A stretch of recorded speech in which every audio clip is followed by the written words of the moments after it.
अस्सलाम वालेकुम। पाकिस्तान के फास्ट बॉलर नसीम शाह के दाएं कंधे पर इंजरी का इंकशाफ होने के बाद इम्कान है कि वो पूरे वर्ल्ड कप से बाहर हो जाएंगे, जो इब्तदाई तौर में सुबह से भी बदतर है। वेबसाइट क्रिक इन्फो के मुताबिक पीसीबी इस हवाले से दूसरी राय तलब कर रहा है, लेकिन दुबई में होने वाले टेस्ट से क्लियर होता है कि चोट उन्हें बाकी सालों के लिए भी क्रिकेट से बाहर कर सकती है। 20 साल नसीम कई महीनों से मजीद रिकवरी की तरफ देख रहे हैं, जिसका मतलब है कि साल के आखिर में ऑस्ट्रेलिया में टेस्ट सीरीज में उनकी शिरकत मशकूक है।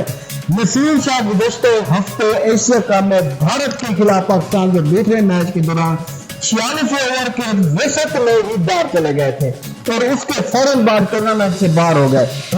के पाकिस्तान के फास्ट बॉलर नसीम शाह के दाएं करने पर इंजरी का इंकशाफ होने के बाद इम्कान है कि वो पूरे वर्ल्ड कप से बाहर हो जाएंगे।